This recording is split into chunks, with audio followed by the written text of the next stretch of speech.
गर्मियों की छुट्टियों का एक अलग ही मज़ा होता है।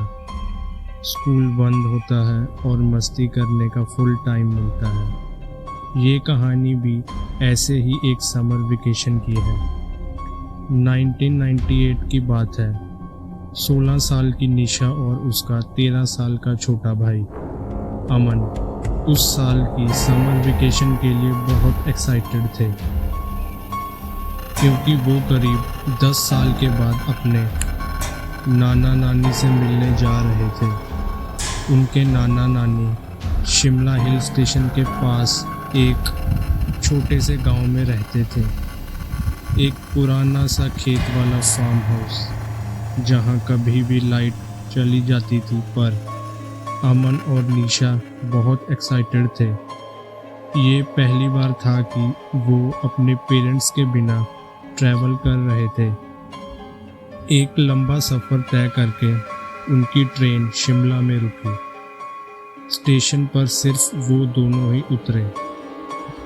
उतरते ही उन्होंने अपने नाना नानी को देखा और बैग्स उठाकर उनकी तरफ दौड़ पड़े। नाना नानी बिल्कुल वैसे ही लग रहे थे जैसे उनकी यादों में थे, बस अब थोड़े कमज़ोर हो गए थे।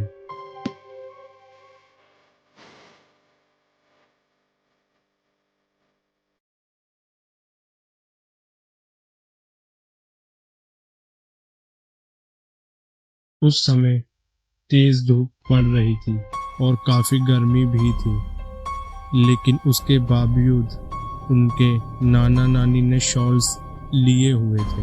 उनकी आंखों में एक अजीब सा खालीपन था। चेहरे पर मुस्कुराहट तो थी, लेकिन बहुत ही नकली सी। लेकिन अमन और निशा का ध्यान इन चीज़ों पर गया ही नहीं। वो तो अपने नाना नानी से मिलकर बहुत खुश थे। पूरी कार राइड में दोनों अपनी ट्रेन की सफ़र की स्टोरी सुनाते रहे।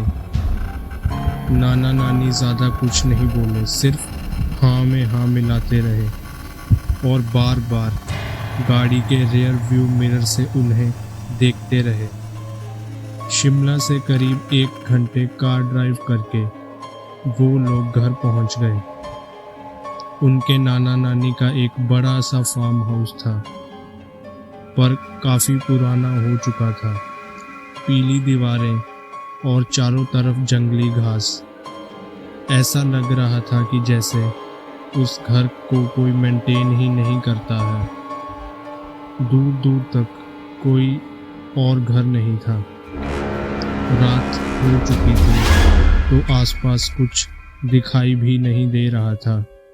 घर के बाहर बरामदा में एक पुरानी रॉकिंग चेयर थी, जो बिना हवा के भी हल्की हल्की हिल रही थी। अमन ने मजाक में बोला कि ऐसी ही जगहों पर हॉरर मूवीज शूट होती है, और दोनों भाई बहन हंस पड़े। घर के अंदर सब कुछ पुराना था। ब्लैक एंड वाइट फोटोज, लकड़ी का फर्नीचर और एक अजीब सी स्मेल, जैसे कुछ सड़ रहा हो। जब दोनों ने मुंह बनाया तो नानी ने मुस्कुराते हुए बोला, गोबर की स्मेल है, खेतों से आ रही है। और ये कहकर नानी किचन में चली गई और नाना जी ने उन्हें उनका रूम दिखाकर खाने के लिए आने को बोला। उनका रूम काफ़ी बड़ा था, पर खिड़की से सिर्फ अंधेरा और लंबी घास दिख रही थी।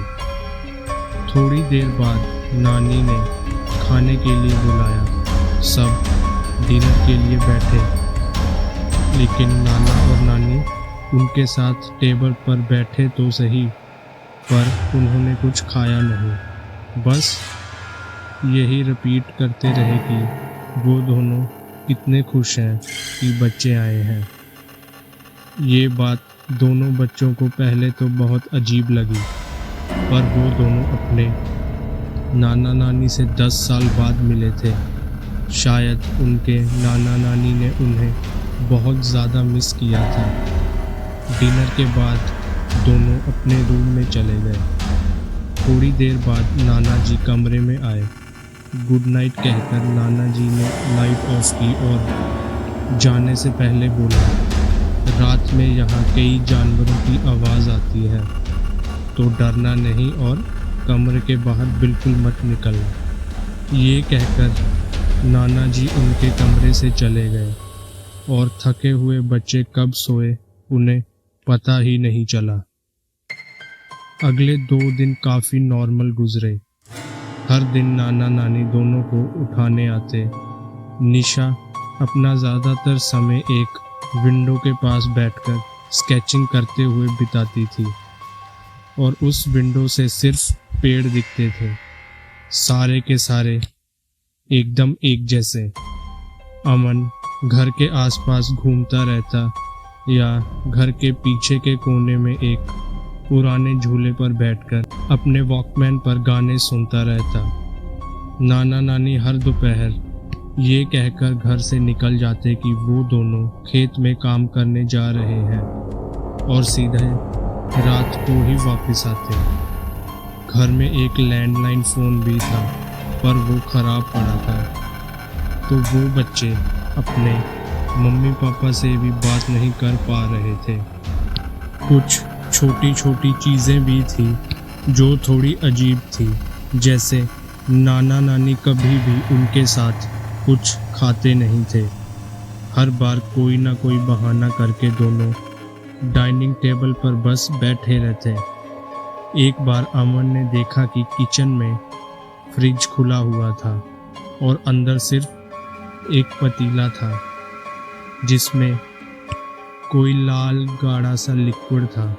जब उसने पूछा तो नानी ने सिर्फ इतना कहा कि वो एक पुरानी फैमिली रेसिपी है और वो ज़ोर ज़ोर से हंसने लगी। अक्सर नानी बेवजह ज़ोर ज़ोर से हंसना शुरू कर देती थी और नाना जी कई घंटों तक एक ही जगह बैठकर सामने किसी चीज़ को घूरते रहते। दोनों भाई बहन को लगा कि ये सब बुढ़ापे की निशानी है। उस रात निशा की आंख किसी आवाज से खुली। आवाज दरवाजे के बाहर से आई थी। तभी दरवाजे के नीचे से एक बड़ी सी शैडो गुजरी, सिर्फ 1 सेकंड के लिए। नाना जी की वार्निंग भूलकर निशा दरवाजे के पास दबे पांव गई और उसने धीरे से दरवाज़ा खोला। वो अजीब सी बदबू अब और भी तेज हो गई। सामने अंधेरा था, पर किसी के घुर्राने की आवाज़ आ रही थी। वो कोई जानवर नहीं लग रहा था, वो कुछ और ही था। इससे पहले कि निशा उसके पास जाकर कुछ समझ पाती, अचानक से किसी ने उसके कंधे पर हाथ रखा और उसकी चीख निकल गई। उसके पीछे उसकी नानी थी। उनके चेहरे पर अब वही अजीब सी नकली स्माइल थी और उनका चेहरा अजीब सा सफ़ेद पड़ चुका था। उन्होंने निशा को सोने को कहा। घबराई हुई निशा चुपचाप अपने कमरे में वापस आ गई, लेकिन वो डर के मारे सो ही नहीं पा रही थी। निशा को अब उस जगह से घबराहट होने लगी। अगली सुबह नाना नानी उनके कमरे में आए। दोनों का चेहरा बिल्कुल नॉर्मल। रोज़ की तरह वो बोले, नाश्ता किचन में है और वो खेत में काम करने जा रहे हैं। जैसे ही निशा को मेन डोर बंद होने की आवाज़ आई, उसने राहत की सांस ली। उस दोपहर अमन बाहर झूले पर बैठकर अपना हॉलीडेज होमवर्क कर रहा था, जब उसे घर के अंदर से कुछ बच्चों के खेलने की आवाज़ आई। उसने पीछे वाली खिड़की से झांका तो उसे एक परछाई दिखी, मानो किसी छोटे से लड़के की हो। अमन को लगा कि शायद घर पर मेहमान आए हैं। वो घर के अंदर गया तो वहाँ निशा के अलावा कोई नहीं था। वो पूरे घर में उस लड़के को ढूंढने लगा और तब उसका ध्यान ड्राइंग रूम में पड़ी ब्लैक एंड वाइट फोटोज पर गया। बीच में उनके नाना नानी की एक बड़ी सी फोटो थी और उनकी आंखों से खून बह रहा था। ये देखकर अमन डर गया। उसने फौरन निशा को बुलाकर वो फोटो दिखाई, लेकिन तब वो फोटो एकदम नॉर्मल थी। निशा ने भी अमन को अपने साथ हुए कल रात का किस्सा बताया। दोनों बच्चों के हाथ पैर ठंडे पड़ चुके थे। आखिर चल क्या रहा था उस घर में? घर में टोटल 3 कमरे थे। उनके नाना नानी का रूम फर्स्ट फ्लोर पर था। वो हमेशा ही बंद रहता था। ऐसा लग रहा था कि जैसे वो गंदी सी बदबू उन्हीं के कमरे से आ रही है। उन दोनों ने किसी तरह चाबियों के गुच्छे से चाबी ढूंढकर वो कमरा खोला। दरवाज़ा खोलते ही उन्हें एक बहुत ही गंदी स्मेल आई। अंदर बेड पर 2 सड़ती हुई बॉडीज पड़ी थी। दोनों अपना मुंह ढककर थोड़ा और पास गए तो निशा ने देखा कि एक बॉडी के गले में वही लॉकेट था जो नानी पहना करती थी। निशा के पैरों तले ज़मीन खिसक गई। वो समझ गई कि ये लाशें उनके नाना नानी की है। पर अगर ये लाशें उनके नाना नानी की है तो वो कौन है जिनके साथ वो इतने दिनों से रह रहे हैं? तो दोस्तों, ये था इस कहानी का पार्ट 1। इसका पार्ट 2 देखने के लिए सब्सक्राइब करें और देखें कि इस कहानी में आगे क्या होता है।